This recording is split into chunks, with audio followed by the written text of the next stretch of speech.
getting through this with stories to help get back on track as we rebound Tampa Bay.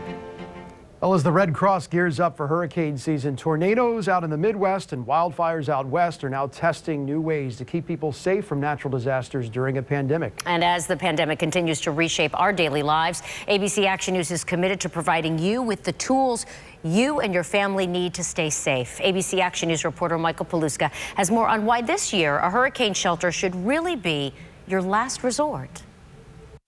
At the last minute during Hurricane Irma, the Red Cross says thousands of people flooded into shelters trying to escape that massive storm. Now, the Red Cross won't turn anyone away, but they are urging people this year to have a better plan in place.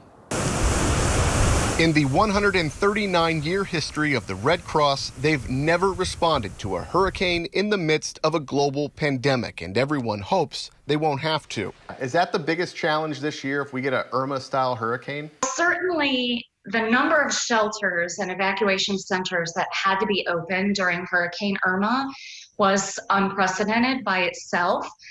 So that is certainly a huge concern. If we are under some sort of statewide evacuation order, which is even hard to fathom even after going through something like that. Rachel Nelson is the Central Region Communications Director for the Red Cross. She shared these pictures of their response to storms and tornadoes earlier this year in the South and Midwest. Masks on all volunteers now required, along with temperature checks, and meals are no longer buffet style. The goal, shelter people from danger and the virus. We're trying to prioritize additional space. So whether that is hotel rooms, whether it's dormitory style spaces, there'll be space, more space. So that means fewer people will be able to be accommodated in each shelter, but it's for their safety. The Red Cross is now working with state and county governments to identify more and more shelters, which means they need more volunteers. How fulfilling has it been for you to have volunteered with the Red Cross? Oh my gosh, so fulfilling. Mira Ratani is the president of the USF Red Cross Club. Ratani hopes that students and the younger generation answer the call to help do more during disasters and coronavirus. Right now is a really different time.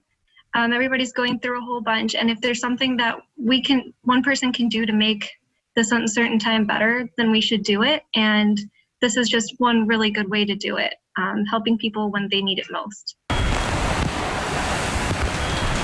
Some people might be hesitant and risk riding out a storm over the virus, but Nelson says don't do it. If you are asked to evacuate, we really ask individuals to have a plan to do so.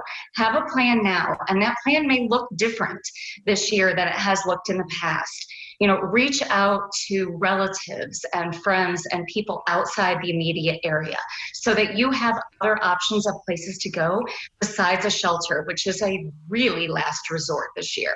In Tampa, Michael Paluska, ABC Action News. So here are the big takeaways on your rebound rundown here. The Red Cross recommends that you have multiple plans in place if you need to evacuate this hurricane season, of course, with everything going on. Government agencies are now looking for more shelters and volunteers. We've put out a link to this story and other resources to help you rebound on our website, abcactionnews.com. Just click on Rebound.